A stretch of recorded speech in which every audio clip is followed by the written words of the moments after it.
दोस्तों नमस्कार। आज की अपनी इस ऑनलाइन क्लास ज्ञानोस्फीयर एडू में आप सभी लोगों का दोस्तों स्वागत है। अपनी जो सीनियर सेकेंडरी का जो सिलेबस चल रहा है उसकी 11वीं क्लास की जो 5 यूनिट कंप्लीट हो गई हैं दोस्तों, और आज अपन 6ठी यूनिट स्टार्ट कर रहे हैं, कार्य ऊर्जा और शक्ति। कार्य ऊर्जा शक्ति, कार्य ऊर्जा और शक्ति। सिंपली चैप्टर है, ज़्यादा कोई विशेष नहीं है, बस आपने पढ़ रखा है उसको ही अपन थोड़ा सा रिवाइज कर रहे हैं कि कार्य क्या है। फिर कार्य एक तो फोर्स होता है नियत, एक फोर्स होता है परिवर्ती। कहने का मतलब चेंजेबल फोर्स, कि कहीं फोर्स कुछ लग रहा है, कहीं तो नियत बल के द्वारा किया गया कार्य और परिवर्ती बल के द्वारा किया गया कार्य। फिर कार्य के टाइप्स आ जाएंगे कि धनात्मक कार्य कैसे होता है, ऋणात्मक कार्य कैसे होता है, शून्य कार्य कैसे होता है, इनके एग्जाम्पल्स अपन पढ़ लेंगे। कार्य का मात्रक क्या होता है, कार्य की विमा क्या होती है, और कुछ न्यूमेरिकल क्वेश्चन अपन डिस्कस करेंगे। तो दोस्तों चलिए सबसे पहले अपन बात करते हैं कार्य। सिंपल छोटी सी परिभाषा है कि यदि बल किसी वस्तु पर अपन बल लगाएं और बल लगाने पर वस्तु बल की दिशा में विस्थापित हो तो अपन क्या कहेंगे कि कार्य हुआ है। वस्तु पर अपन ने कार्य किया है तो अपन ये कह सकते हैं कि जब किसी वस्तु पर बल लगाएं और बल की दिशा में वस्तु क्या हो जाए, एक स्थान से दूसरे स्थान पर खिसक जाए, परिवर्तित हो जाए, तो उसे अपन क्या कहेंगे कि वस्तु पर कार्य किया गया है। तो अपन क्या कार्य की परिभाषा क्या लिखें, जब किसी वस्तु पर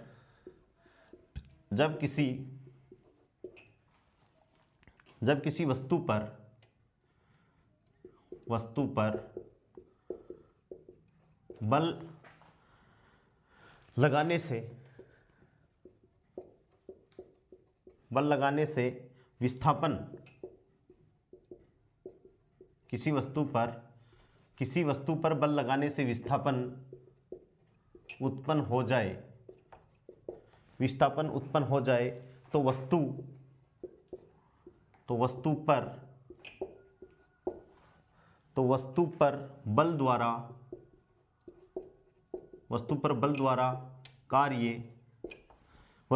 द्वारा कार्य किया जाता है। ठीक है, पहली बात। दूसरी बात क्या है कि किसी वस्तु पर नियत बल, यानी बल का मान क्या रहे दोस्तों, फिक्स रहे। यदि किसी वस्तु पर नियत बल द्वारा कार्य किया जाता है तो जब किसी वस्तु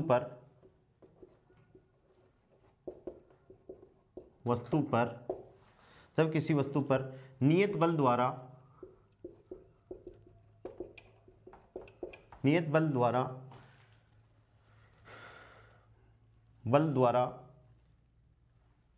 किया गया कार्य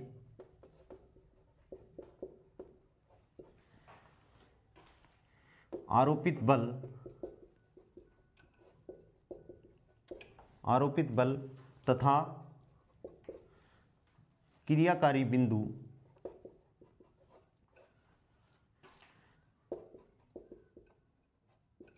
के विस्थापन के अदिश गुणनफल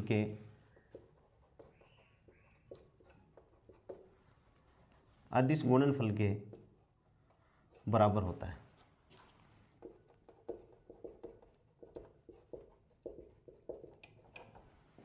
कि पहली बात क्या है, किसी वस्तु पर बल लगाने से यदि वस्तु विस्थापित हो जाए या वस्तु में विस्थापन उत्पन्न हो जाए तो अपन क्या कहेंगे कि वस्तु पर कार्य किया गया है या वस्तु में कार्य हुआ है।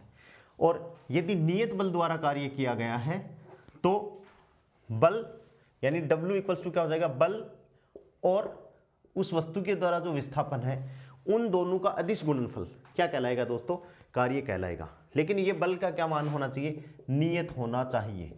क्या होना चाहिए, नियत होना चाहिए। ठीक है, और यदि दो सदिश राशियों का अदिश गुणनफल है तो अपन क्या कहेंगे कि कार्य क्या है, एक अदिश राशि। कार्य क्या होता है, एक अदिश राशि होती है, क्योंकि दो सदिश राशियों का अदिश गुणनफल क्या होता है, एक अदिश राशि होती है। अब दोस्तों देखिए, नियत बल द्वारा किया गया कार्य, नियत बल द्वारा किया गया कार्य, कि नियत बल द्वारा कार्य कैसे किया जाता है। सपोज ये कोई सतह है और इस पर कोई ऑब्जेक्ट पड़ा है, ठीक है। इस ऑब्जेक्ट पर ऐसे कोई बल लग रहा है, इस ऑब्जेक्ट पर कैसे लग रहा है बल, ऐसे कोई बल F कार्यरत है और यहाँ से ये ऑब्जेक्ट यहाँ से विस्थापित होकर कहाँ पर आ गया, यहाँ से विस्थापित होकर यहाँ आ गया और ये जो विस्थापन है दोस्तों कितना है, d विस्थापन है, ठीक है। तो अब इसमें ये डायरेक्शन है और ये क्षैतिज दिशा के साथ में ये कोण कितना बना रहा है, थीटा बना रहा है। तो इसके अपन घटक लें तो इसका ये वाला घटक क्या हो जाएगा दोस्तों, F cos थीटा, और ये वाला घटक इसका क्या हो जाएगा, F sin थीटा। ये जो इसका F है ये इसका घटक क्या हो जाएगा, F cos थीटा, ठीक है। और ये जो इसका घटक है परपेंडिकुलर वो क्या हो जाएगा, F sin थीटा, और वस्तु यहाँ से चल करके आ जाएगी, यहाँ पर आ जाएगी, ठीक है। तो अपन क्या कर रहे हैं कि यदि किसी एक वस्तु पर आरोपित बल की दिशा तथा परिमाण, ये तो आरोपित बल है, ये तो इसकी दिशा होगी, तथा परिमाण नियत हो। भाई नियत का मतलब क्या है, नियत बल का मतलब क्या है दोस्तों, दिशा तथा परिमाण, दिशा तथा परिमाण क्या हो, नियत हो। क्योंकि बल क्या है, बल एक सदिश राशि है, बल क्या है, सदिश राशि है, और सदिश राशि को व्यक्त करने के लिए अपन को दिशा का ज्ञान भी होना आवश्यक है, दिशा भी होनी चाहिए और परिमाण भी होने चाहिए। और यदि ये नियत है तो दिशा तथा परिमाण दोनों का मान क्या होना चाहिए, नियत हो, तो नियत बल कहलाता है। तो इसे अपन क्या कहेंगे दोस्तों, नियत बल कहते हैं। और नियत बल द्वारा किया गया कार्य क्या होगा, W बराबर बल गुणा बल की दिशा में, बल गुणा बल की दिशा में विस्थापन, क्या है, बल गुणा बल की दिशा में विस्थापन, ठीक है, विस्थापन। या W बराबर, इसको अपन ये भी कह सकते हैं, बल गुणा बल की दिशा में विस्थापन का घटक। जैसे यहां पर अपन देख रहे हैं कि बल तो इधर लगा हुआ है लेकिन बल का घटक क्या है, F cos थीटा ही है। या इसे अपन और क्या कह सकते हैं भाई, इसे अपन बोल सकते हैं विस्थापन गुणा विस्थापन की दिशा में, विस्थापन की दिशा में बल का घटक, विस्थापन गुणा विस्थापन की दिशा में बल का घटक। यानी किया गया कार्य, देखिए इस गुटके के लिए ये वाला जो डायग्राम है इसके लिए किया गया कार्य W बराबर क्या आ गया भाई, F cos थीटा और इंटू डी, क्या गया, F cos theta into D, या F अकेला और ये दी क्या हो जाएगा, D cos थीटा। ये तो क्या हो गया, किसका घटक है, बल की दिशा में विस्थापन का घटक, ये ठीक है। या बल का घटक किसकी दिशा में, विस्थापन की दिशा में घटक। और इसको सदिश रूप में अपन लिखें तो W बराबर क्या होता है दोस्तों, F डॉट डी, और यहाँ से आप इसको एक्सपेंड करोगे तो W इक्वल्स टू क्या होता है, F का परिमाण, D का परिमाण और cos थीटा, बीच के कोण की कोज्या, कोस को कोज्या बोलते हैं और साइन को क्या बोलते हैं दोस्तों, साइन ज्या बोलते हैं। तो कार्य क्या हो गया, W बराबर F cos theta into D, या F बराबर D cos थीटा, W बराबर F डॉट डी, W बराबर F D cos थीटा। ये क्या है, नियत बल के द्वारा किया गया कार्य, ठीक है दोस्तों। एक बार फिर से मैं देखो, कार्य क्या है, यदि किसी वस्तु पर आपने बल लगाया है और वस्तु विस्थापित हुई है, विस्थापन उत्पन्न हो जाए तो उस पर अपन क्या कहेंगे कि बल द्वारा कार्य किया जाता है। क्या कहेंगे कि बल द्वारा कार्य किया जाता है। किसी वस्तु पर यदि नियत बल द्वारा कार्य आरोपित हुआ है, नियत बल द्वारा कार्य किया गया है, तो आरोपित बल जो अपन ने बल लगाया वस्तु पर वह, और क्रियाकारी बिंदु जहां से, मतलब जैसे क्रियाकारी बिंदु यहाँ ये पॉइंट था, यहाँ अपन ने फोर्स लगाया और ये यहाँ से कहाँ चला गया, यहाँ पर आ गया। तो किया गया कार्य आरोपित बल तथा क्रियाकारी बिंदु के विस्थापन के अदिश गुणनफल के क्या होता है, बराबर होता है। यानी डॉट प्रोडक्ट जिसे अपन क्या कहते हैं, अदिश गुणनफल कहते हैं। अर्थात W बराबर क्या हो गया, F डॉट डी, यदि ये बल नियत है तो, ठीक है। कार्य एक अदिश राशि है क्योंकि दो राशियों का क्या है, अदिश गुणनफल है। नियत बल द्वारा कार्य, ये अपन ने कोई गुटका रखा और यहाँ से फोर्स लगा के इसको अपन ने फोर्स, अब कई बच्चे इस कंफ्यूजन में रहते हैं कि सर ये फोर्स यहाँ ऐसे क्यों लगाया। दोस्तों ऐसे अपन फोर्स लगाते हैं ना, तो ऐसे अपन झुक के फोर्स अपन को लगाना पड़ता है, जबकि अपन स्टेशन जो से घूमने वाला जो बैग होता है, ट्रॉली बैग जिसे अपन बोलते हैं, वहाँ पर आप फील करके देखोगे तो फोर्स हमेशा ऐसे ही लग रहा है, जो थीसिस के साथ में कितना कोण बना रहा है, थीटा कोण बना रहा है। अब इसको, इस बैलेंस को, या तो इसका ये वाला घटक, इसको मोशन के लिए F cos थीटा रिस्पॉन्सिबल है, F sin थीटा तो केवल इस गुटके को इस धरातल पर बनाए रखता है बाहर की विपरीत दिशा में, ठीक है। तो एफ कोस थीटा। तो अपन ने W नियत बल के द्वारा किया गया कार्य को अपन ने क्या डिफाइन किया कि यदि बल नियत है तो बल का परिमाण भी नियत है और बल की दिशा भी नियत है, दोनों समान होने चाहिए, बदलने नहीं चाहिए, अदरवाइज तो क्या हो जाएगा, बल परिवर्ती हो जाएगा। तो क्या होगा, W बराबर बल गुणा बल की दिशा में विस्थापन, ठीक है, या बल गुणा बल की दिशा में विस्थापन का घटक, ठीक है, या क्या हो सकता है, विस्थापन गुणा विस्थापन की दिशा में बल का घटक। और इसको अपन ने किया W बराबर F cos theta into D, F d cos theta, और W बराबर क्या हो गया दोस्तों, एफ डॉट डी, W बराबर एफ डी कोस थीटा अपने पास में आ गया, ठीक है। और इसका एग्जाम्पल अपन दे नियत बल का, तो एग्जाम्पल इसका क्या हो गया, नियत गुरुत्वीय बल, ठीक है।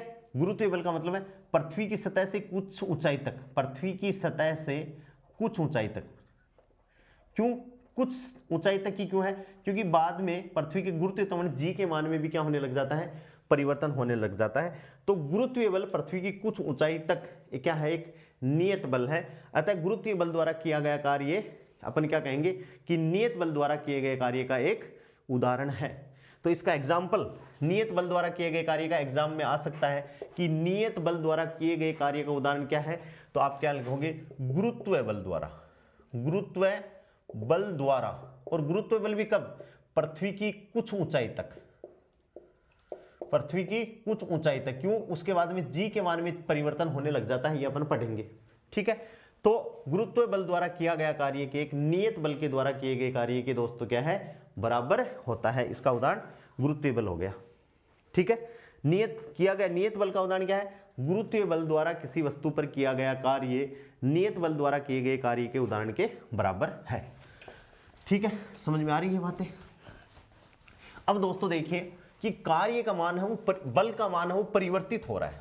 अभी तो अपन ने क्या कहा था कि कार्य है, बल जो है वो नियत है। अब अपन बात कर रहे हैं परिवर्ती बल द्वारा किया गया कार्य, क्या है, परिवर्ती बल द्वारा किया गया कार्य, कि एक बल है वो परिवर्तित हो रहा है, ठीक है। कैसे, जैसे अपन बात करें इस हिसाब से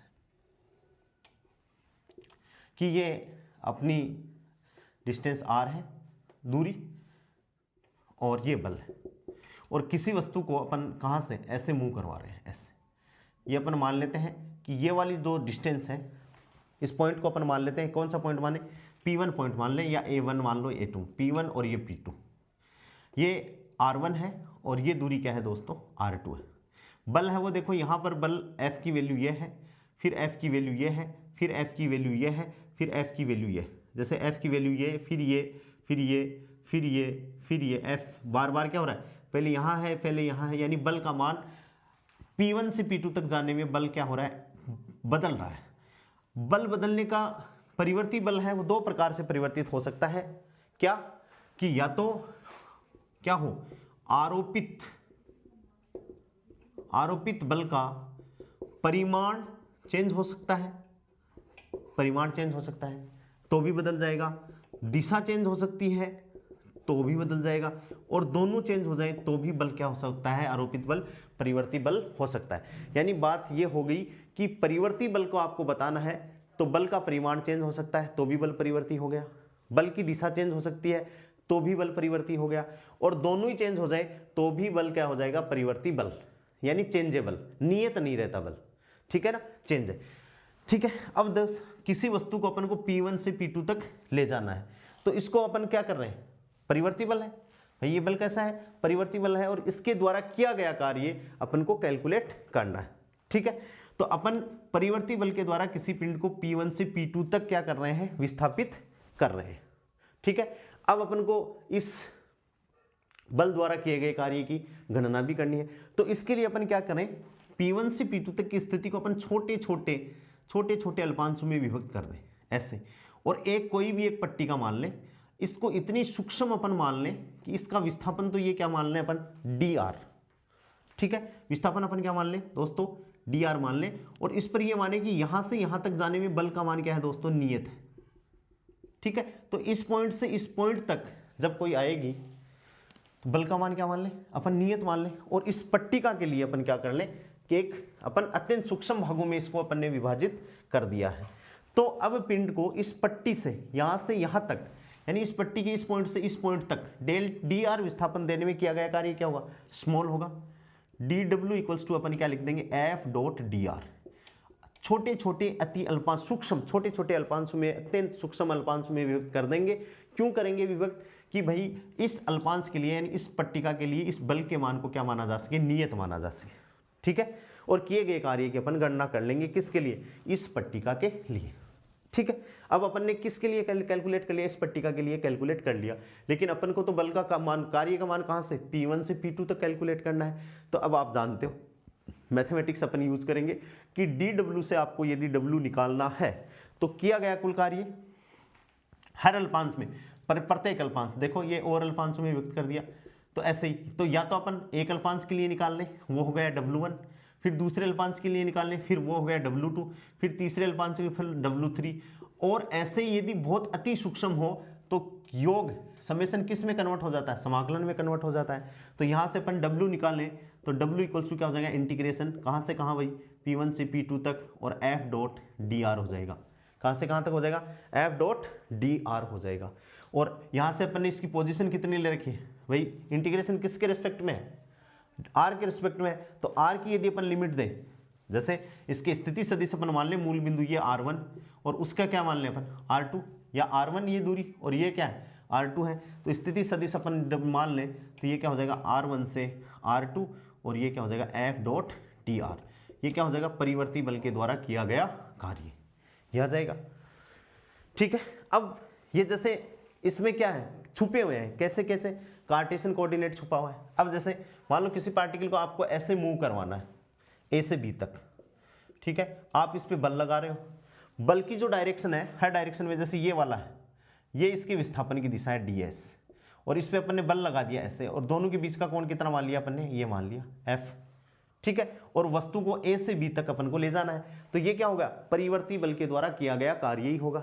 ठीक है, इसको अपन कार्टेशियन रूप में लिख रहे हैं, Cartesian method in the form of, in the Cartesian form, यानी एक्स वाई जेड कोऑर्डिनेट में अपन इसको डिनोट कर रहे हैं। अपन ने माना कि W A से B तक, इसके लिए कि A से B तक अपन इसको वर्क करवा रहे हैं, तो ये परिवर्ती बल है, बल का मान बार बार बदल रहा है, तो यहां से अपन ये कर दें इसको, तो इक्वल्स टू A से B, और ये क्या हो गया F dot D R, F dot D R, F dot D R. ठीक है भाई, और इसको अपन खोलें तो इसकी विस्थापन की दिशा में बल का घटक क्या हो जाएगा, A से B F कोस थीटा, ठीक है, और इंटू डी आर।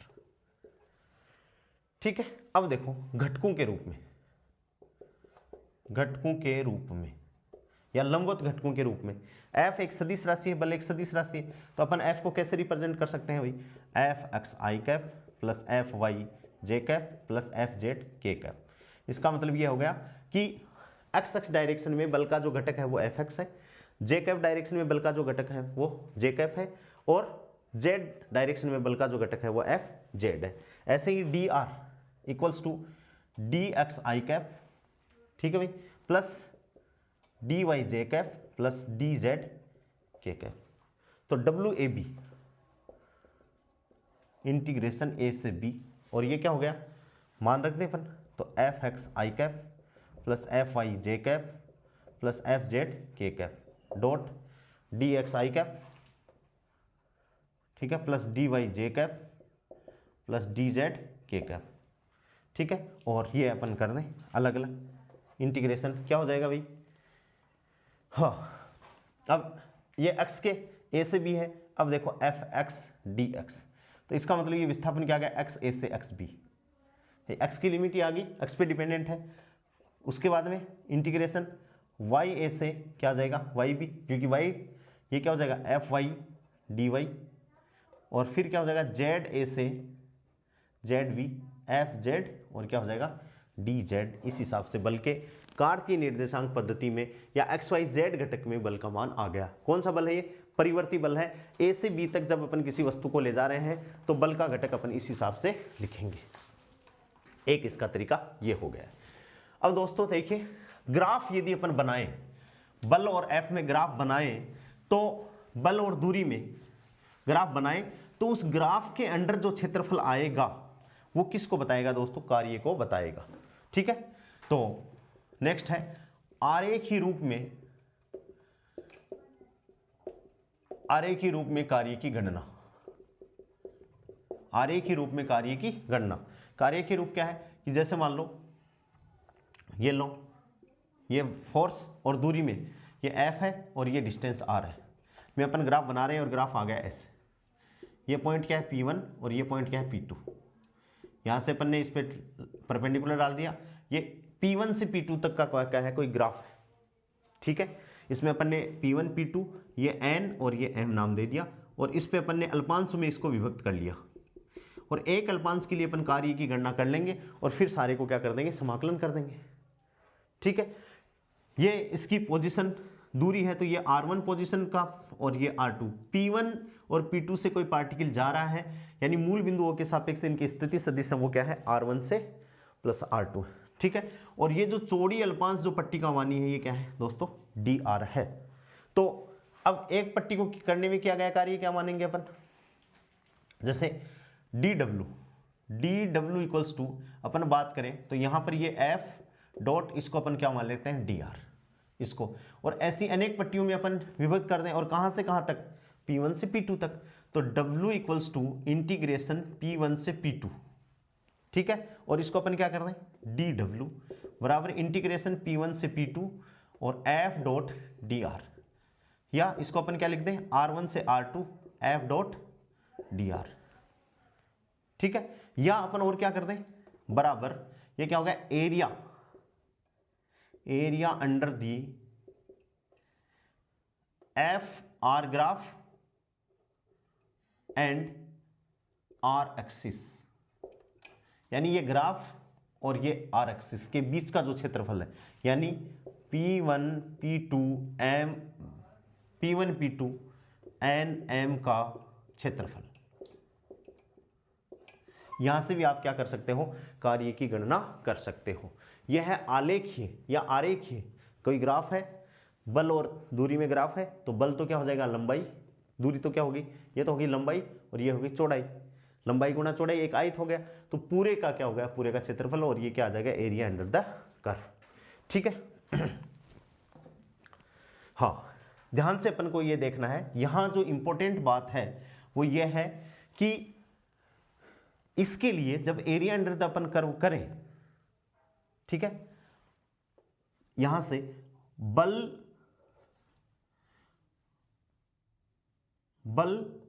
वक्र व विस्थापन अक्ष के बीच का क्षेत्रफल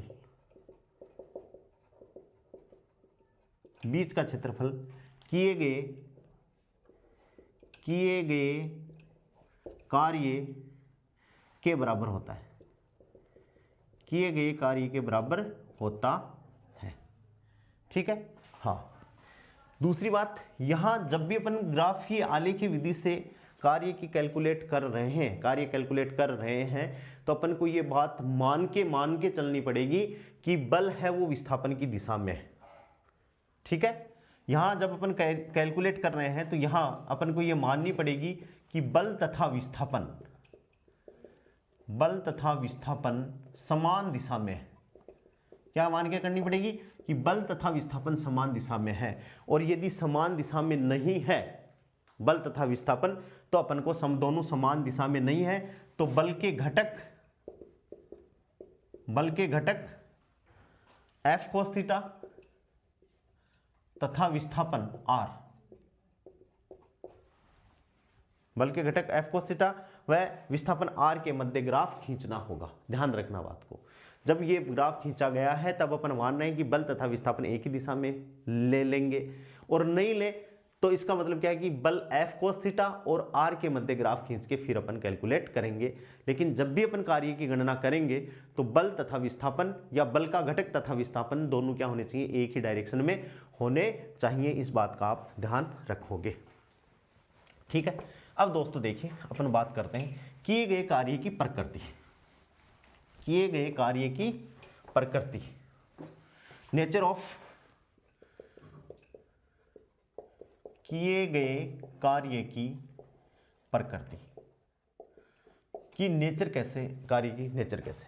दोस्तों देखिए, अपन एक बात कर रहे हैं कि ये कोई सतह है और सतह पर कोई बॉक्स पड़ा है, ठीक है, और ये इसकी क्षैतिज डायरेक्शन है, और कुछ समय बाद में कुछ विस्थापन तय करके ये बॉक्स यहाँ आ गया, ठीक है। कैसे गति कर रहा है, ऐसे मूव करके आ गए, ठीक है। और इस पे अपन ने फोर्स कैसे लगाया, ऐसे लगाया F। जनरली फोर्स ऐसे ही लगता है वस्तुओं पर, ठीक है। यहां से चल के ये यहां तक आ गया, इसका मतलब इसने कुछ न कुछ विस्थापन तय किया होगा। अपन ने माना कि ये S दूरी चल कर आया है और ये जो कोण है वो थीटा है, ठीक है। यहां से अपन ध्यान से देखें कि थीटा की वैल्यू ये 90 डिग्री है, थीटा 90 से छोटा है, यानी जब थीटा की वैल्यू 90 डिग्री से छोटी होती है, बहुत इंपॉर्टेंट बात है, ठीक है, तो कार्य W क्या होगा, धनात्मक, यानी वस्तु पर किया गया कार्य क्या होगा, धनात्मक कार्य होगा। यहां से W equals to F cos theta और इंटू क्या हो जाएगा, S, क्या हो जाएगा, S हो जाएगा।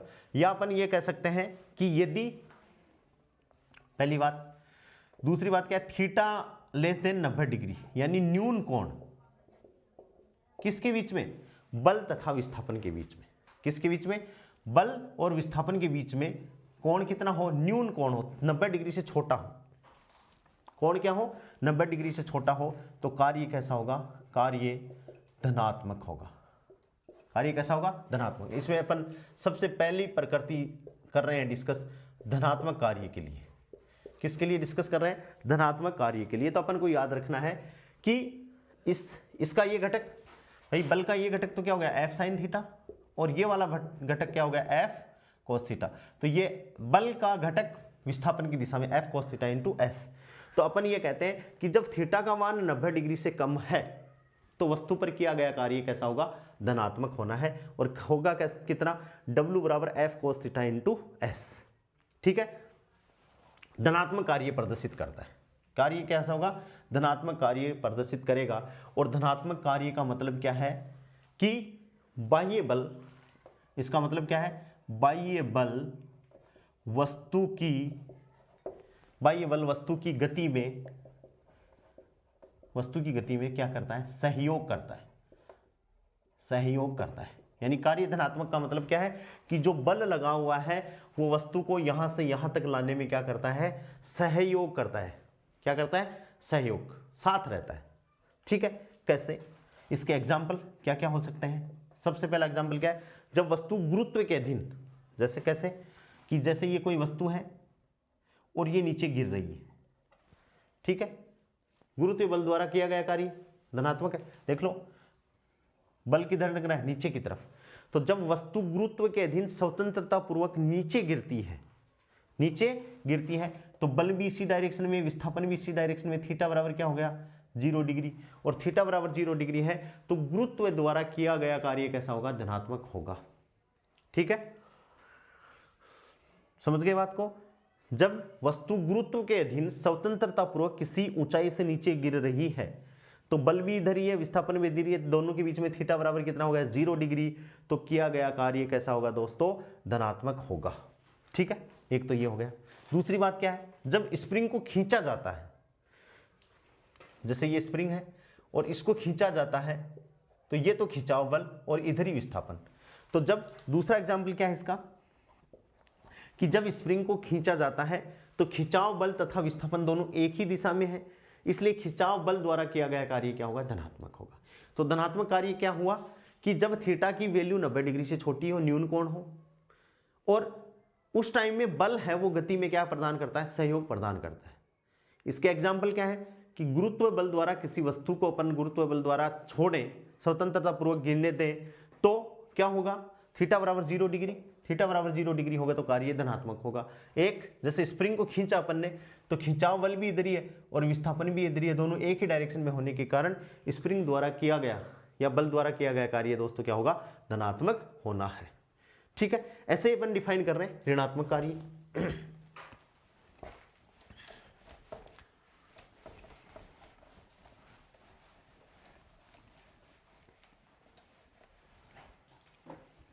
सेकेंड नंबर की जो नेचर है वो है ऋणात्मक।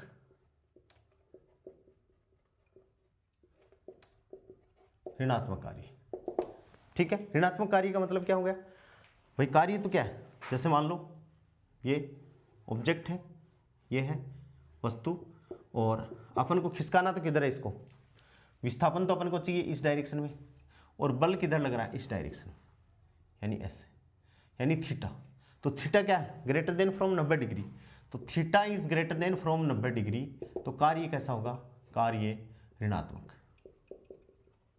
कार्य क्या होगा, ऋणात्मक कार्य होगा।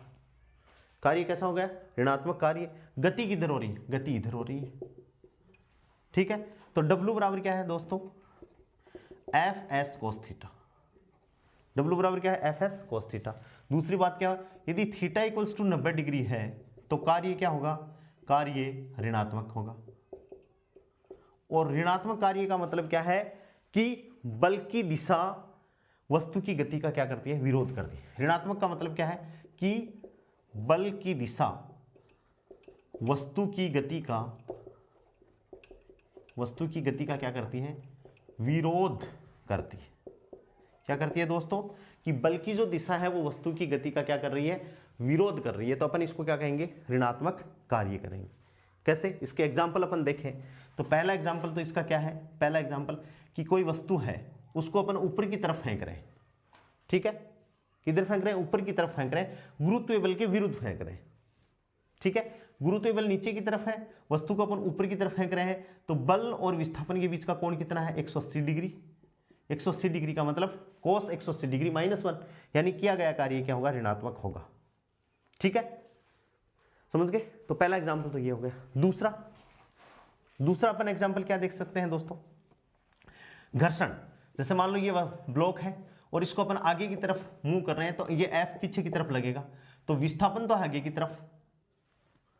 तो घर्षण, दूसरा इसका एग्जाम्पल होगा घर्षण बल द्वारा किया गया कार्य, घर्षण बल द्वारा वस्तु पर किया गया कार्य कैसा होगा, ऋणात्मक होता है, यानी वह गति का क्या करता है, विरोध करता है। और तीसरा एग्जाम्पल क्या हो गया कि कार पर ब्रेक लगाने वाले बल द्वारा किया गया कार्य। जब भी अपन कार पर बल लगाते हैं, ब्रेक लगाते हैं, तो उन ब्रेक के द्वारा कार पर जो बल कार्य करता है वो भी क्या होता है दोस्तों, ऋणात्मक कार्य होता है। इस बात को अपन को ध्यान में रखना है, ठीक है। हाँ, तो कार्य धनात्मक हो गया जब थीटा लेस देन 90 डिग्री, कार्य ऋणात्मक हो गया जब theta is greater than 90 degree. ऋणात्मक कार्य कौन कौन सी डायरेक्शन में, कौन कैसी स्थिति में संभव, एग्जाम्पल में डिस्कस कर लिया। तीसरे प्रकार की जो कार्य की प्रकृति है वो है शून्य कार्य। और शून्य वाला जो कार्य है भाई, अपन चाहे एक मजदूर पूरे दिन भर बेचारा सिर पर कोई गठरी रखकर काम करता रहे, लेकिन फिजिक्स ये कहती है कि उसके द्वारा किया गया कार्य शून्य है, ठीक है। कैसे है देखिए, तीसरे नंबर की जो नेचर है वो क्या है, शून्य कार्य, जीरो वर्क। क्या है दोस्तों, शून्य कार्य। कैसे, देखो कि ये कोई धरातल है और इस पे कोई ऑब्जेक्ट रखा हुआ है, ठीक है। और इस ऑब्जेक्ट पे अपन ने ये लगा दिया, इस पे फोर्स F, ठीक है। और ये वस्तु इधर खिसक कर कहाँ आ गई, ये आ गई, यहाँ पर आ गई। ये क्या है, S विस्थापन है, यहाँ से चलकर ये आया तो विस्थापन ये क्या है, S। वस्तु की गति S, ये S, ठीक है।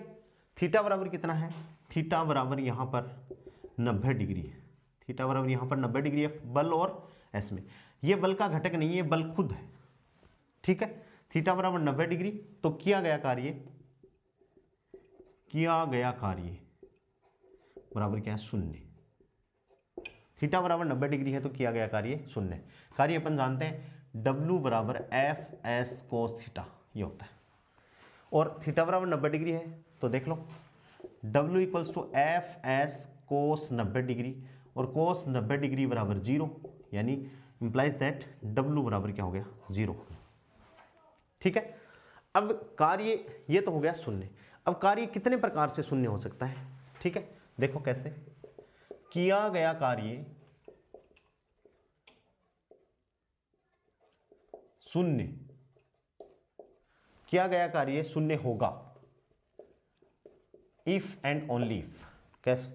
पहली बात तो क्या है, एफ बराबर जीरो। कब कब जीरो होगा तो जीरो है। दूसरी बात क्या हो सकती है, विस्थापन जीरो हो। जैसे अपन किसी दीवार को धक्का लगा रहे हैं तो बल तो अपन लगा रहे हैं लेकिन दीवार खिसक नहीं रही, तो विस्थापन जीरो है, तो कार्य शून्य हो सकता है। और क्या, जब थीटा बराबर 90 डिग्री हो तब कार्य शून्य हो सकता है। तो कार्य शून्य तीन अवस्थाओं में हो सकता है कि अपन वस्तु पर बल लगा रहे हैं जोरदार, जैसे किसी दीवार को अपन को खिसकाना है तो दीवार तो नहीं खिसकेगी, यानी विस्थापन जीरो हो सकता है। या वस्तु पर अपन बल ही नहीं लगाए तो एफ बराबर जीरो है, तो वही कार्य जीरो है। और एक क्या हो कि अपन चल विस्थापन इस डायरेक्शन में है और बल ऊपर की तरफ या नीचे की तरफ लग रहा हो, विस्थापन और बल के बीच में कोण कितना हो, जैसे ये बल लग रहा है और विस्थापन ऐसे है, तो इन दोनों के बीच का कोण कितना है 90 डिग्री। 90 डिग्री है तो कोस 90 डिग्री इक्वल्स टू जीरो, यानी किया गया कार्य क्या होगा दोस्तों, शून्य होगा। ठीक है, इनके एग्जाम्पल अपन लिखे, ये इंपॉर्टेंट है। एग्जाम्पल देखो, ये तीनों जो केसेस हैं इनके एग्जाम्पल क्या है। हाँ, सबसे पहली बात क्या है कि एक समान वेग से गतिशील, ये एग्जाम्पल इंपॉर्टेंट है। एक समान वेग से गतिशील, एक समान वेग से गतिशील वस्तु पर कुल बल द्वारा किया गया कार्य, कुल बल द्वारा किया गया कार्य क्या होगा, शून्य होगा।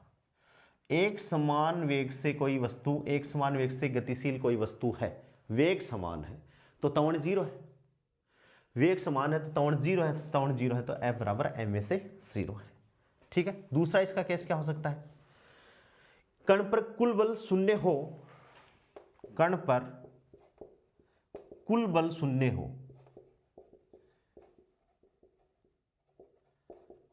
कण पर कुल बल शून्य हो तब कुल किया गया कार्य शून्य होता है, तब कुल किया गया कार्य शून्य होता है। तो भी क्या होता है, बल का मान शून्य है कि वस्तु पर बहुत सारे बल लग रहे हैं और वस्तु किधर भी, यानी टोटल रिजल्टेंट फोर्स क्या इक्वल्स टू जीरो। कण पर कुल बल शून्य हो तब कुल किया गया कार्य क्या हुआ है, शून्य होता है। ठीक है, तीसरा क्या है कि जब हम दीवार के धक्का दें और दीवार खिसके ही ना, विराम में रहती है, यानी यदि S बराबर जीरो हो, इसमें क्या है, दीवार के धक्का देने पर, दीवार को धक्का देने पर, ठीक है, विस्थापन क्या है जीरो, तो किया गया कार्य शून्य होता है।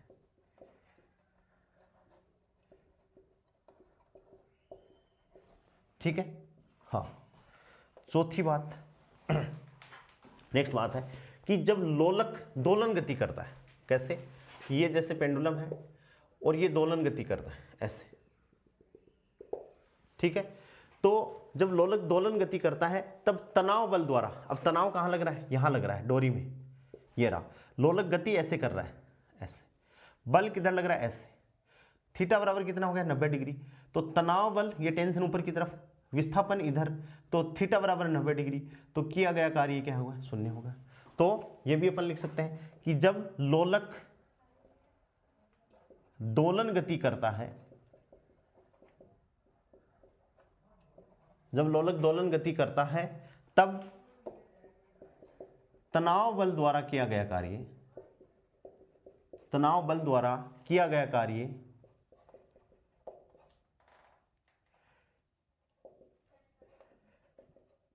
शून्य होगा।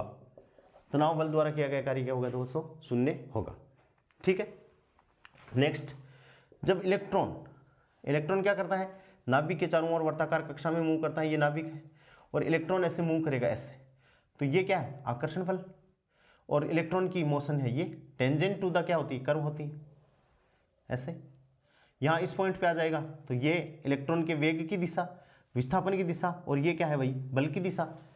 ठीक है, तो जब इलेक्ट्रॉन नाभिक के चारों ओर गतिमान, आकर्षण बल के कारण गति करता है, आकर्षण बल द्वारा गति करता है इलेक्ट्रॉन, आकर्षण बल कौन सा, विद्युत बल लगेगा इलेक्ट्रॉन और नाभिक के बीच में। कूलाम का बल F इक्वल्स टू के ई इंटू जेड ई अपॉन क्या लगेगा आर स्क्वायर। तो ये नेगेटिव है क्योंकि इलेक्ट्रॉन पे मास नेगेटिव है, तो आकर्षण बल के द्वारा जब कोई इलेक्ट्रॉन वर्ताकार कक्षा में घूम रहा है तो आकर्षण बल के द्वारा किया गया कार्य का मान क्या होगा दोस्तों, शून्य होगा। ऐसे ही जब कोई उपग्रह पृथ्वी के चारों ओर गतिमान हो तो गुरुत्वाकर्षण के द्वारा किया गया कार्य क्या होगा, गुरुत्वाकर्षण बल द्वारा किया गया कार्य शून्य होगा। और एक बेचारा कुल्ली है, जो कुल्ली का मतलब ये है, तो ये कुल्ली और ये इधर चल रहा है और इस पे इसने सामान उठा रखा है बहुत सारा बोझा, तो फोर्स की डायरेक्शन या तो ये या ये, और विस्थापन किधर है इधर, यानी थीटा बराबर कितना हो गया 90 डिग्री। भाई कुल्ली की अपन बात करें तो देखिए कुल्ली की अपन बात करें तो ये जैसे ये कुल्ली और इसके सिर पे ये बोझा है, ठीक है। तो या तो फोर्स ऐसे नॉर्मल रिएक्शन फोर्स या फोर्स ऐसे, और कुल्ली जा किधर रहा इधर, तो विस्थापन और फोर्स के बीच का कोण कितना है, थीटा बराबर 90 डिग्री। तो एक कुल्ली बेचारा पूरे दिन भर काम करता है लेकिन उसके द्वारा किया गया कार्य क्या होगा, शून्य होगा in the language of physics. तो अपन ये कह सकते हैं कि यदि एक कुल्ली एक समान का मतलब किसी वस्तु को क्षैतिज दिशा में सतह पर लेकर चलता है तो गुरुत्व के विरुद्ध किया गया कार्य क्या होगा, शून्य होगा, ठीक है। नेक्स्ट, निर्देश तंत्र की निर्भरता, यह भी इंपॉर्टेंट बात है। इंपॉर्टेंट क्या है, कैसे इंपॉर्टेंट है कि जब किसी वस्तु पर बल लग रहा है तो चाहे वो बल किसी भी निर्देश तंत्र में लगे, चाहे जैसे एक मान लो निर्देश तंत्र क्या है S, ठीक है, ये निर्देश तंत्र S और एक दूसरा क्या है S डेश।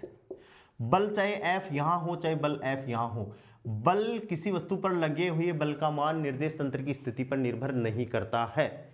लेकिन कार्य तो जब अपन कैलकुलेट करते हैं तो कार्य तो क्या है, बल गुणा विस्थापन है। भाई कार्य क्या है, बल गुणा विस्थापन।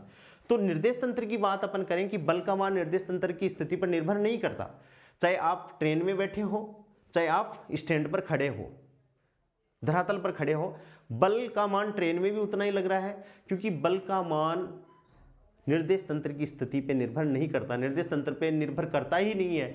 लेकिन विस्थापन निर्देश तंत्र पर निर्भर करता है। और कार्य क्या है, बल गुणा विस्थापन। तो जब विस्थापन का मान निर्देश तंत्र की स्थिति पर निर्भर करता है तो कार्य का मान भी निर्देश तंत्र की स्थिति पर निर्भर करेगा। समझ में आ गई बात। तो अपन ये कहते हैं कि बल निर्देश तंत्र पर निर्भर नहीं करता, ये लाइन में लिख देता हूं, बल निर्देश तंत्र की स्थिति पर निर्भर नहीं करता। बल निर्देश तंत्र की, बल निर्देश तंत्र पर निर्भर नहीं करता है तथा उसका मान सभी निर्देश तंत्रों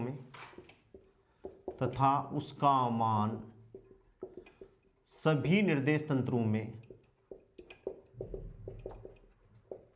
समान रहता है, ठीक है। लेकिन विस्थापन का मान निर्देश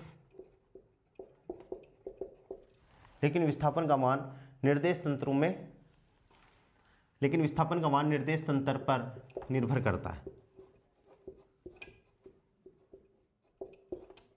अर्थात अपन ये कह सकते हैं कि अलग अलग निर्देश तंत्रों में विस्थापन का मान अलग अलग हो सकता है, ठीक है, निर्भर करता है, ठीक है। अर्थात अलग अलग निर्देश तंत्रों में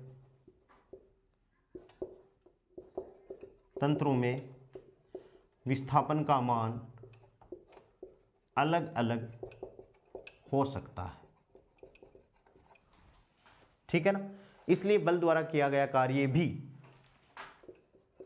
अतः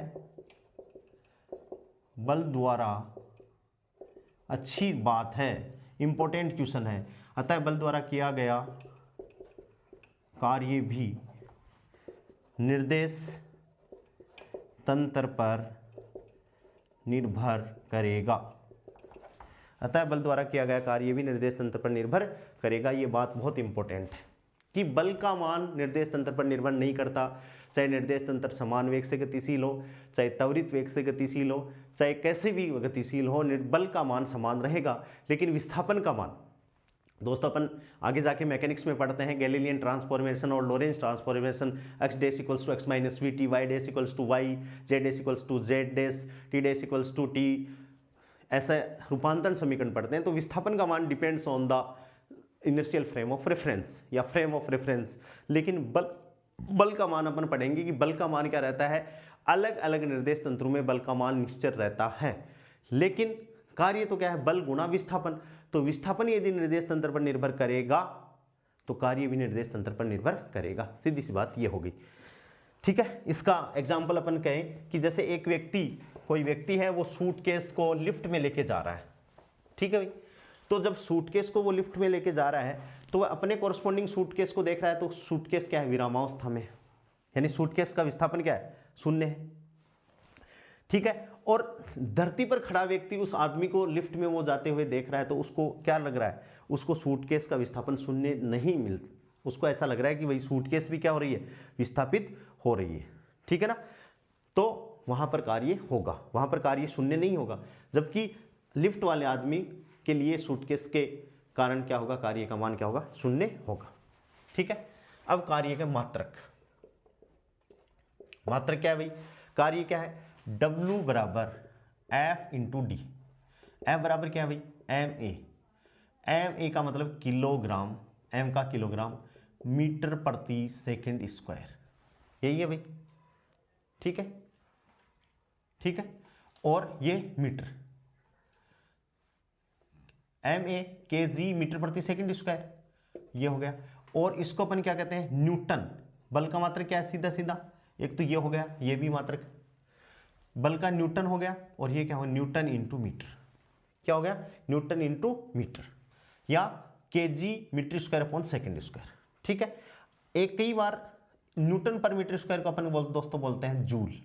तो ऐसा ही पद्धति में कार्य का मात्रक क्या हो गया, जूल, या तो बोल दो जूल, या क्या बोल दो न्यूटन इंटू मीटर, ऐसा ही पद्धति, या एमकेएस पद्धति, या बोल दो kilogram metre square upon second square. ठीक है, ये तो किसकी अपन बात कर रहे हैं, कौन सी पद्धति होगी, SI या MKS। ठीक है, CGS में अपन बात करें ध्यान से, तो किलोग्राम को अपन क्या रख दें भाई, ग्राम, इसको अपन क्या रख दें, सेंटीमीटर स्क्वायर, और इसको सेकंड स्क्वायर। ठीक है, इसको अपन क्या करते हैं, न्यूटन को क्या करते हैं, डाइन, और इंटू मीटर को क्या करते हैं, सेंटीमीटर, और जूल को क्या करते हैं दोस्तों, अर्ग। यानी CGS पद्धति में कार्य का मात्रक क्या होगा जाएगा, अर्ग हो जाएगा। ठीक है, ठीक है। अब कई बार क्या होता है, एक जूल की परिभाषा आती है, कैसे, अब देखो यहां से देखिए, एक जूल की बात अपन कर रहे हैं, तो एक जूल भाई दोनों तरफ एक एक, कुछ नहीं है, इसका मतलब एक तो है ही, तो एक जूल बराबर 1 न्यूटन गुणा 1 मीटर। यदि किसी वस्तु को 1 न्यूटन बल लगाकर, इसकी परिभाषा देने में कोई जोर ही नहीं है, किसी वस्तु को 1 न्यूटन बल लगाकर 1 मीटर यदि विस्थापित कर दिया जाए तो वस्तु पर बल द्वारा किया गया कार्य कितना होगा, 1 जूल होगा। ठीक है, सिंपल ही है। ऐसे ही अर्ग, ये डाइन, तो ये 1 अर्ग बराबर 1 डाइन और गुणा 1 सेंटीमीटर। यदि किसी वस्तु को 1 सेंटीमीटर दूरी 1 डाइन बल लगाकर, बल किसका, डाइन किसका मात्रक है भाई, बल का ही तो मात्रक है, 1 न्यूटन बल लगाकर, 1 डाइन बल लगाकर यदि खिसका दिया जाए तो उसके द्वारा किया गया कार्य कितना होगा भाई, 1 अर्ग होगा। समझ में आ गई बात। और जूल और अर्ग में रिलेशन क्या होता है देखिए, रिलेशन, संबंध, ये आपको ध्यान रखना है, ये वेरी इंपॉर्टेंट बात है, क्योंकि 11वीं क्लास है और 11वीं क्लास में ही सब कुछ हिसाब किताब हो जाता है।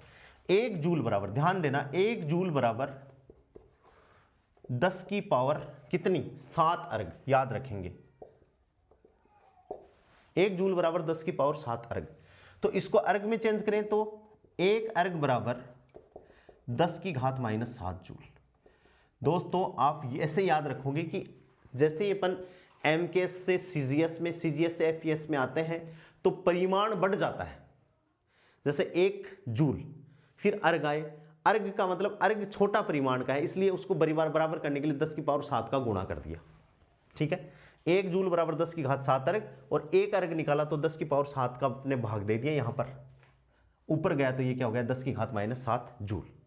समझ में आ गई बात? ठीक है। तीसरी, ये एक बात, ये दो बात। तीसरी बात क्या है दोस्तों, 1 इलेक्ट्रॉन वोल्ट, 1 ईवी अपन को याद रखना है 1.6 गुणा 10 की पावर -19 जूल। जूल है ये। बच्चे इससे कंफ्यूज होते हैं, कई बार ये इलेक्ट्रॉन के आवेश का मान भी है, तो वो होता है 1.6 गुणा 10 की पावर -19 कूलाम।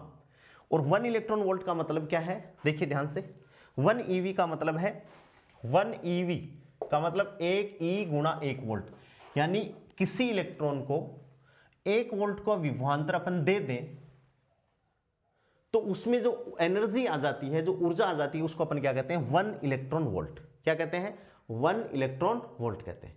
या 1 इलेक्ट्रॉन पे जितना आवेश है उसको 1.6 गुणा 10 की पावर -19 कूलाम, और इसको अपन क्या दे दें वोल्ट दे दें, तो जो एनर्जी आएगी वो क्या हो जाएगी 1 इलेक्ट्रॉन वोल्ट हो जाएगी। ठीक है। अब 1 जूल अपन कंसीडर करें तो देखो यहां से 1 जूल इसमें भाग देंगे तो चौथा पॉइंट क्या हो जाएगा 1 जूल बराबर, इसको मैं करके दिखा देता हूं आपको, 1 जूल बराबर क्या हो जाएगा 1 ईवी बटे 1.6 गुणा 10 की पावर -19। ठीक है भाई। अब 10 की पावर -19 तो ऊपर जाना है, तो 10 की पावर 19 को ऊपर लेके गए, ये लो 10 की पावर 19 को ऊपर ले गए भाई, तो 10 की पावर कितनी होगी प्लस का 19। 1 दशमलव यहाँ से देखो ये हटा तो ये 10, 1 दशमलव यहाँ से निकाल लिया तो ये क्या हो गया 18, ये क्या हो गया 100, और 100 का जब 16 में भाग देंगे तो 6.25 गुणा 10 की पावर 18, और ये क्या आ जाएगा 1 जूल बराबर कितना, इतना ईवी। रूपांतरण बता रहा हूं, ये कितना आ जाएगा 1 जूल बराबर इतना इलेक्ट्रॉन वोल्ट। समझ में आ गई बात? कार्य का मात्रक एसआई पद्धति में जूल, सीजीएस पद्धति में अर्ग। 1 जूल बराबर 10 की घात 7 अर्ग, फिर अर्ग निकाला तो 10 की घात -7 जूल, फिर 1 इलेक्ट्रॉन वोल्ट 1.6 गुणा 10 की पावर -19 जूल, इसका इसमें भाग दे देंगे तो 1 जूल बराबर कितना आ जाएगा 6.25 गुणा 10 की पावर 18 इलेक्ट्रॉन वोल्ट। ठीक है। अब देखिए और देखिए, इसको ही मिटा देता हूं, इसको ही मिटा देता हूं। ये अपन को कंफ्यूज करता है हायर क्लासों में, ठीक है, इसलिए अपन को यहीं से इसको मजबूत बना लेना है। ठीक है। अब अपने पास में क्या है, न्यूक्लियर फिजिक्स में अपन पढ़ते हैं कि एनर्जी 1 MeV, तो देखिए मेगा का मतलब है 10 की पावर 6, और 1 EV का मतलब अभी अपन ने लिखा है 1.6 गुणा 10 की पावर -19 कितना जूल लिखा है भाई, तो 6 इसमें से पावर चली जाएंगी तो 1 MeV डायरेक्ट यदि आप इलेक्ट्रॉन वोल्ट को जूल में बदलो तो कितनी हो जाएगी 1.6 गुणा 10 की पावर -13 जूल। ठीक है भाई। तो अब 1 जूल को मेगा इलेक्ट्रॉन वोल्ट में बदलो तो देखो वही काम, 1 जूल बराबर 1 MeV बटे भाग लग जाएगा 1.6 गुणा 10 की पावर -13, भाग लग जाएगा तो ऊपर क्या हो जाएगा 100 गुणा 10 की पावर 12 और बटे 16, यानी 6.25 गुणा 10 की पावर 12 और क्या हो जाएगा MeV, यानी 1 जूल बराबर कितना MeV 6.25 गुणा 10 की power 12 MeV mega electron volt. ठीक है। फिर नई यूनिट 4, 5, छठी देखिए किलोवाट घंटा, 1 किलोवाट घंटा। तो सबसे पहले तो ये बहुत बार कंफ्यूज करती है कि किलोवाट घंटा किसका मात्रक, ऊर्जा का या कार्य का, शक्ति का नहीं है, शक्ति का मात्रक केवल और केवल वाट होता है। ठीक है। 1 किलोवाट घंटा इसका मतलब क्या है, ये इसको लिखने का तरीका है kWh। अब देखो इसको अपन जूल में बदल रहे हैं तो कैसे बदलें भाई, किलो का मतलब 10 की पावर 3, 1 kWh बराबर 1 गुणा किलो का मतलब 10 की पावर 3, वाट का मतलब वाट पढ़ा रहने दो, और घंटे का मतलब सेकंड में 60 गुणा 60। ठीक है। 3 3 तक 600 3600, तो ये 3600 और 2 इसमें पावर आ गई तो ये क्या हो गया 36 गुणा 10 की पावर कितनी 5, और ये क्या हो गया वाट इंटू सेकेंड, और वाट P बराबर क्या होता है W/T, यानी जूल बटे सेकंड को अपन क्या कहते हैं वाट कहते हैं। क्या कहते हैं जूल बटे सेकंड को अपन क्या कहते हैं वाट। तो यहां पर अपन क्या लिख दें 36 गुणा 10 की पावर 5, 1 10 का भाग दे दिया और 1 10 का गुणा कर दिया, ये वाला 10 है इसमें मिला दिया और इसको अपन ने लिख लिया जूल बटे सेकंड इंटू सेकंड, सेकंड से सेकंड कट गया और इसको तो अपन ने क्या कर लिया, नीचे वाले का तो भाग दे दिया, तो 3.6, इसको यहाँ कंसिडर कर लिया तो 10 की पावर 6 जूल।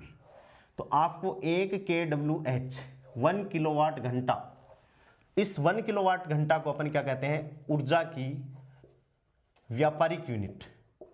क्या कहते हैं, व्यापारिक यूनिट। क्यों, क्योंकि अपना जो बिजली का बिल है वो यूनिट में आता है और उसके सरकार अपन से पैसे लेती है। तो ये क्या है, एक बिजनेस करने का तरीका हो गया। तो 1 किलोवाट घंटे का मतलब कितना हो गया, कितनी एनर्जी होगी, 3.6 गुणा 10 की पावर 6 जूल। कितनी होगी दोस्तों, 3.6 गुणा 10 की पावर 6 जूल। और इसका विमीय सूत्र, कार्य का विमीय सूत्र, कार्य की विमा क्या है भाई, W बराबर FD, F m1 L1 T-2 और इंटू D का मतलब क्या है L। जैसे इसको सोल्व करेंगे तो क्या हो जाएगा, m1 L स्क्वायर T-2। कार्य की विमीय सूत्र क्या हो जाएगी, m1 L स्क्वायर T-2 कार्य की दोस्तों क्या हो जाएगी, विमा हो जाएगी। अच्छी तरीके से समझ में आ रहा होगा, ये कार्य है। अब देखो कुछ इंपॉर्टेंट पॉइंट्स हैं। कार्य दोस्तों, सबसे पहली बात मैं बता दूं कि कार्य है वो ताक्षणिक, कार्य के पद में कहीं भी ताक्षणिक नाम नहीं आएगा, क्योंकि कार्य जो है वो एक अंतराल के लिए परिभाषित है। कार्य एक अंतराल या विस्थापन के लिए परिभाषित है, तो कार्य में कभी भी ताक्षणिक वर्ड यूज में नहीं आएगा। इस बात को आप ध्यान रखना। जैसे ताक्षणिक वेग, ताक्षणिक विस्थापन, वैसे क्या ताक्षणिक कार्य संभव है क्या, तो आपका आंसर ये होगा कि कार्य एक विशेष अंतराल के लिए, कोई वस्तु यहाँ है, कुछ समय बाद में वस्तु यहाँ आ जाएगी, तो उसके बाद में कार्य को परिभाषित अपन करेंगे। तो अपन क्या कह सकते हैं कि कार्य एक अंतराल या विस्थापन के लिए परिभाषित है। ताक्षणिक कार्य का कोई मीनिंग ही नहीं होता है। ठीक है, तो ये पहला पॉइंट, मैं इंपॉर्टेंट पॉइंट्स तो मैं लिख देता हूं। कार्य का या ताक्षणिक कार्य का कोई ताक्षणिक कार्य संभव नहीं है। ताक्षणिक कार्य अर्थहीन है, अर्थहीन है, क्योंकि कार्य एक अंतराल या विस्थापन के लिए परिभाषित, कार्य एक अंतराल या विस्थापन के लिए परिभाषित है। नेक्स्ट पॉइंट क्या है कि जब कोई बल किसी विशेष विस्थापन के लिए समय पर निर्भर नहीं होता, कार्य है किसी विशेष विस्थापन के लिए, किसी विशेष विस्थापन के लिए, किसी विशेष विस्थापन के लिए समय पर निर्भर नहीं होता है, निर्भर नहीं होता है। समान विस्थापन के लिए, समान विस्थापन के लिए कार्य समान होगा, चाहे समय कम हो चाहे ज़्यादा हो। समान विस्थापन के लिए कार्य समान होगा, चाहे उस विस्थापन को तय करने में अपन को 1 घंटा लगे चाहे 2 घंटा लगे। ठीक है, यदि विस्थापन यदि बराबर है तो कार्य का मान भी बराबर होगा। नेक्स्ट बात क्या है, जब कोई बल कार्यरत हो तो एक बल द्वारा निश्चित विस्थापन के लिए किया गया कार्य दूसरे बलों पर निर्भर नहीं करता है। ठीक है, जब कई बल कार्यरत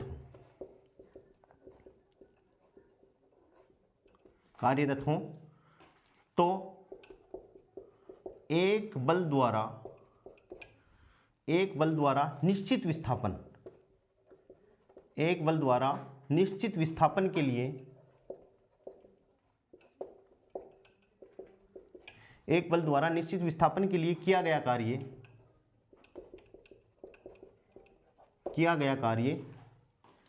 दूसरे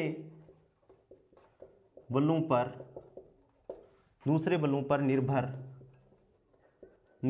नहीं करता है, दूसरे बलों पर निर्भर नहीं करता है। ठीक है, ये मैंने आपको ये बता ही दिया कि विस्थापन निर्देश तंत्र पर निर्भर करता है। विस्थापन निर्देश तंत्र पर निर्भर करता है। अतः बल द्वारा किया गया कार्य भी निर्देश तंत्र पर निर्भर करेगा। ठीक है,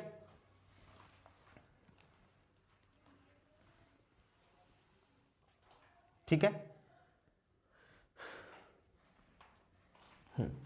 यानी बल द्वारा किया गया कार्य अलग अलग निर्देश तंत्र में अलग अलग हो सकता है। समझ गए? इसका मतलब यही है, बल द्वारा किया गया कार्य भी निर्देश तंत्र पर निर्भर करेगा।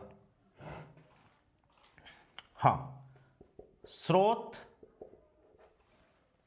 या कारक, स्रोत या कारक द्वारा कार्य किया जा सकता है, कार्य किया जा सकता है। ठीक है, नेक्स्ट पॉइंट क्या है? जब थीटा बराबर 0 डिग्री हो तब बल द्वारा अधिकतम कार्य किया जाता है। बल द्वारा अधिकतम कार्य किया जा सकता है, क्यों? देखो W बराबर क्या है? एफ डी कोस थीटा, और ये क्या है? एफ डी कोस 0 डिग्री, और कोस 0 डिग्री का मान 1 होता है और कोस में एक मान अधिकतम है। ठीक है, और नेक्स्ट बात क्या है? जब थीटा इक्वल्स टू 180 डिग्री हो तब बल द्वारा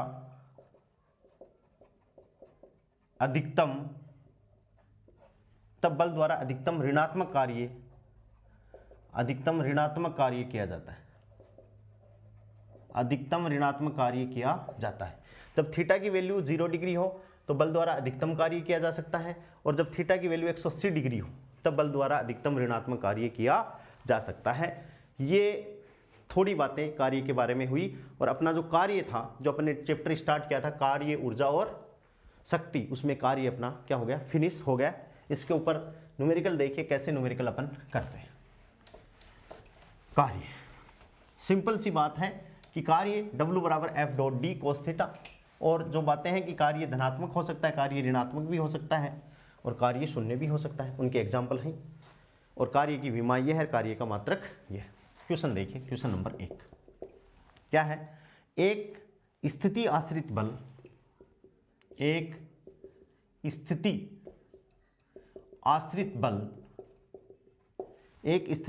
बल F बराबर 7 - 2x + 3x स्क्वायर, कोमा लगा के 2 kg द्रव्यमान की एक छोटी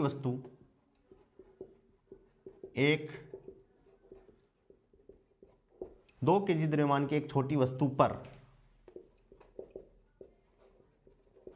कार्यरत है तथा इसे x बराबर 0 से x बराबर 5 मीटर तक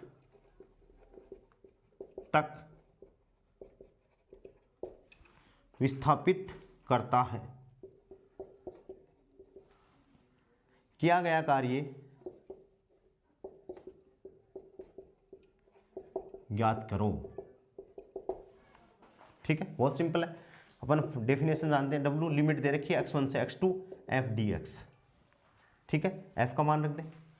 x बराबर कितना है? 0 से 5, ये लो 0 से 5, f dx ये रहा, तो 7 - 2x + 3x स्क्वायर और इंटू dx।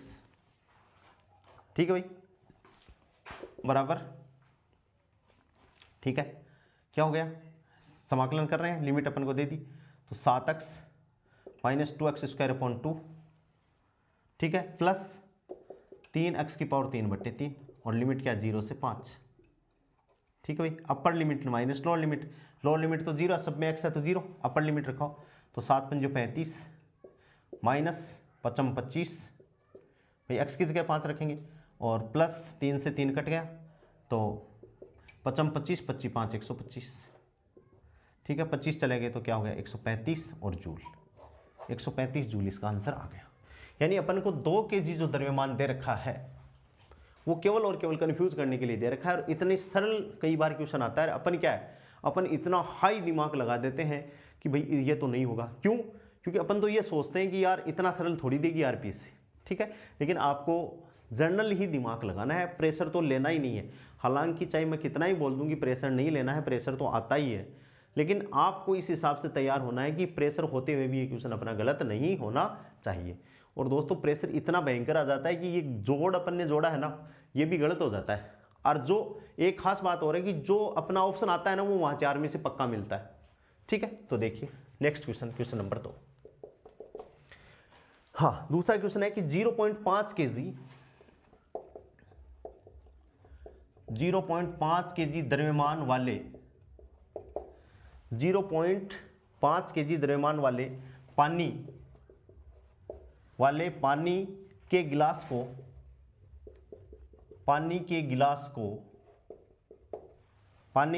को 20 सेंटीमीटर ऊपर उठाने 20 सेंटीमीटर ऊपर उठाने में किए गए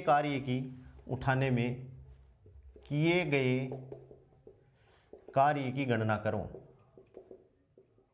ठीक है, ये दोस्तों गिलास है, ठीक है, इसको ऊपर उठा रहे हैं तो गिलास पर भार h ऊपर की तरफ, तो mgh, थीटा बराबर कार्य की गणना करनी है अपन को, और g बराबर कितना दे रखा है 10, ठीक है, ऊपर उठा रहे हैं 10 मीटर प्रति सेकंड स्क्वायर।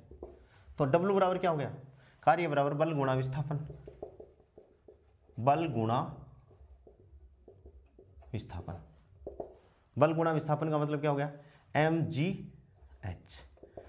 mg ये रहा 10 तो 5 हो गया, 0.5 गुणा 10 और गुणा h कितना 20 सेंटीमीटर, तो 20 सेंटीमीटर को मीटर में बदलना पड़ेगा क्योंकि एक ही सिस्टम है, 100 का भाग लगो 0 से 0 तो 0.2, तो ये 5 दूनी 10, 10 10 100, तो कितना आ गया, एक आंसर आ गया 1 जूल।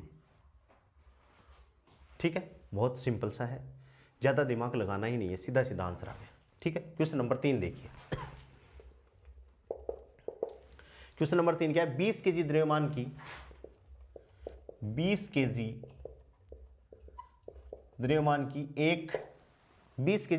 की एक स्थिर वस्तु 20 केजी द्रव्यमान की एक स्थिर वस्तु पर 5 न्यूटन 5 N बल लगाने पर प्रथम सेकंड में किया गया कार्य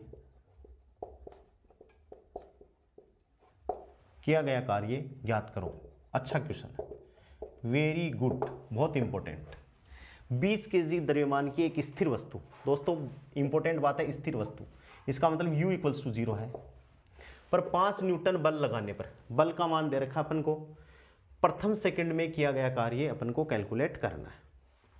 ठीक है, विस्थापन अपन को नहीं दे रखा, क्या क्या दे दिया अपन को, m बराबर दे रखा है 20 केजी, ठीक है, F बराबर आपको दे रखा है 5 न्यूटन, ठीक है, U स्थिर वस्तु है ना प्रारंभ में कि स्थिर वस्तु पर U बराबर 0, तो विस्थापन अपन गति के द्वितीय समीकरण से S = क्या है ut + 1/2 at², ठीक है भाई, S बराबर ut + ½ at² से, तो यहां से विस्थापन क्या हो गया, D = 1/2 a × t², ठीक है, और F बराबर क्या होता है m में, तो A बराबर क्या हो गया F/m,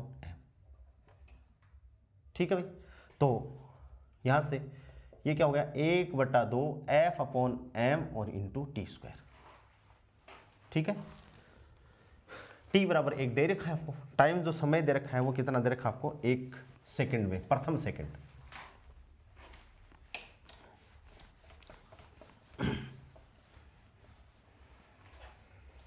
ठीक है, S = ut + ½ at², तो D बराबर क्या हो गया 1/2, तो D बराबर देखिए 1/2 F/m और t², W बराबर क्या है, FD। ठीक है ना, वस्तु पर 5 न्यूटन बल लगाने पर प्रथम सेकंड में किया गया कार्य। ठीक है, F से गुणा कर दो तो 1/2 F² अपॉन m और इंटू T²। ठीक है, मान रख दो 1/2 गुणा F 5 न्यूटन, 5 25, मास 20 और गुणा T² यानी 1 का स्क्वायर। ठीक है भाई, सोल्व करो तो देखिए 5 और 4 तो 5/8 और जूल। उत्तर आ गया आंसर। अच्छा क्वेश्चन है, थोड़ा सा जो अपना जो पैटर्न है, क्योंकि इसमें विस्थापन कैलकुलेट करना है तो अपने पैटर्न से ये अपने कहाँ से लगाया, न्यूटन की गति का द्वितीय समीकरण है। ठीक है ना, यहाँ से अपन ने लगा दिया। टी बराबर अपन को प्रथम सेकंड, तो टी बराबर अपन को 1 सेकंड दे रखा है। ठीक है ना, आसान है। ठीक है दोस्तों, नेक्स्ट क्वेश्चन देखिए, क्वेश्चन नंबर 4। चौथा क्वेश्चन क्या है, बल F बराबर क्या दे दिया अपन को, 3i cap minus 2j cap plus 4k cap Newton द्वारा एक कण को बिंदु -2 मीटर, 1 मीटर और 3 मीटर से बिंदु 3 मीटर, 6 मीटर और -2 मीटर तक विस्थापित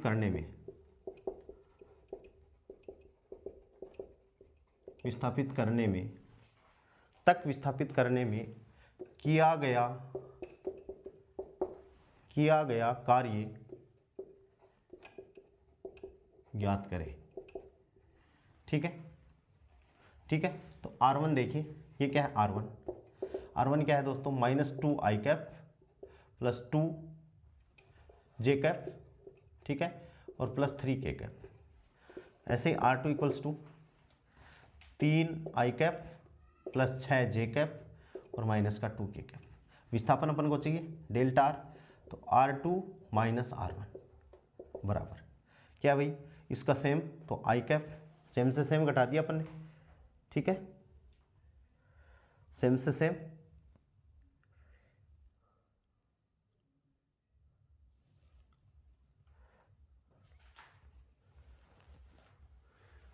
अपन घटाएंगे तो दोस्तों देखिए लिख लेता हूँ 3i cap plus 6j cap minus 2k cap और माइनस R1, तो माइनस ये लो,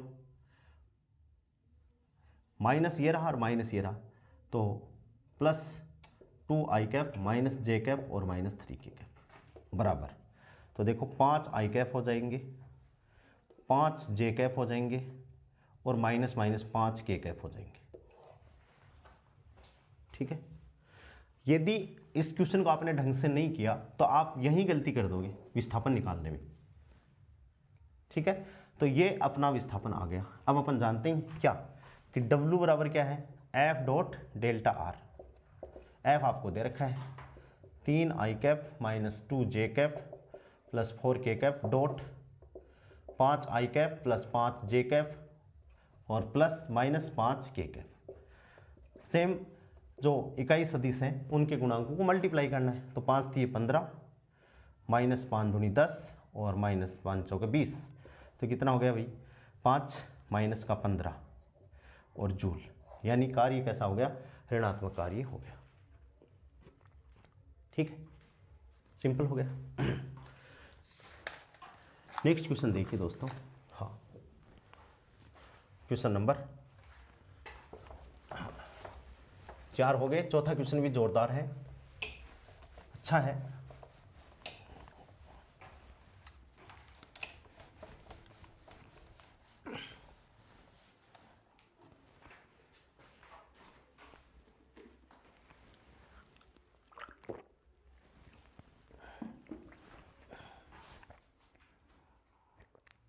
देखिए दोस्तों, नेक्स्ट क्वेश्चन, क्वेश्चन नंबर 5 क्या है, एक कण को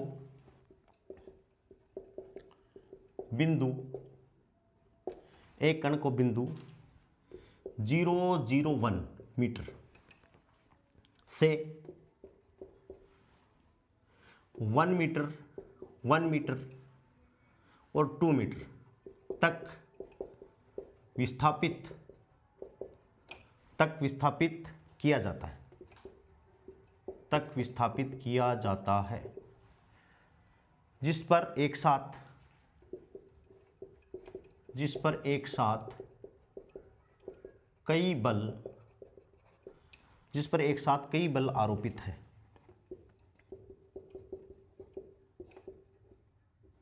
इंपॉर्टेंट है, अलग कंसेप्ट है, जो मैंने अभी इंपॉर्टेंट पॉइंट में लिखवाई भी थी ये बात, कि एक कण को बिंदु इतने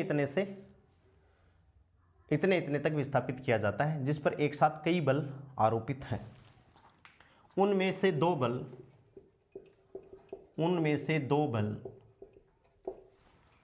F1 बराबर दे रखा है 2i cap plus 3j cap minus k cap Newton, तथा F2 बराबर अपन को दे रखा है i cap minus 2j cap plus 2k cap Newton है।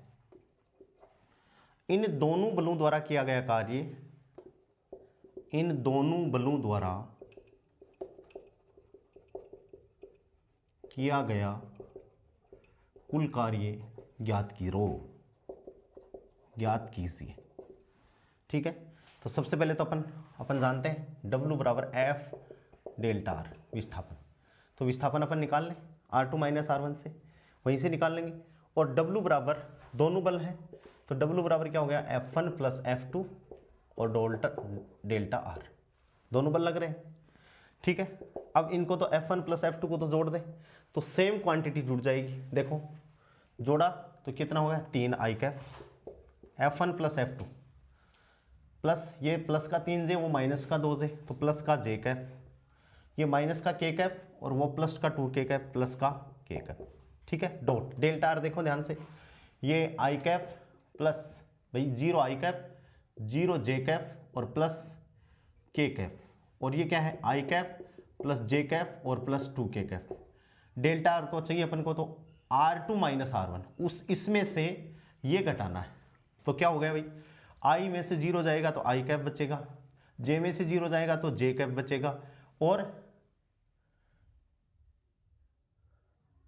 वो घटाना है तो इसमें से तो k कैप बचेगा। भाई 2k कैप में से एक k कैप चला जाएगा तो क्या बचेगा, एक k कैप चला जाएगा, और यहां से क्या हो जाएगा 3 डॉट प्रोडक्ट प्लस 1 और प्लस 1, तो कितना हो जाएगा 3 1 4 1 5 जूल आंसर आ जाएगा। ठीक है, ये अलग कंसेप्ट थी, इसलिए क्वेश्चन इंपॉर्टेंट हो जाता है।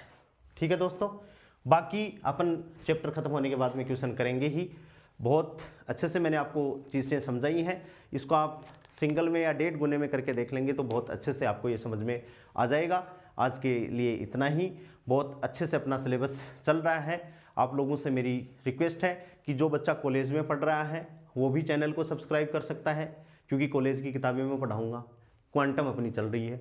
जो बच्चा पीजी पढ़ रहा है उसके लिए मैं पढ़ा ही रहा हूँ, जो बच्चा 11वीं क्लास पढ़ रहा है तो उसके लिए भी मैं पढ़ा रहा हूँ, जो बच्चा 12वीं क्लास पढ़ रहा है उसके लिए भी मैं पढ़ा रहा हूँ। तो आप लोगों से मेरी रिक्वेस्ट कि चैनल को ज़्यादा से ज़्यादा लोगों के पास में पहुँचाइए, ताकि इस फ्री सेवा का ज़्यादा से ज़्यादा आनंद लोग ले सकें। Okay, thanks.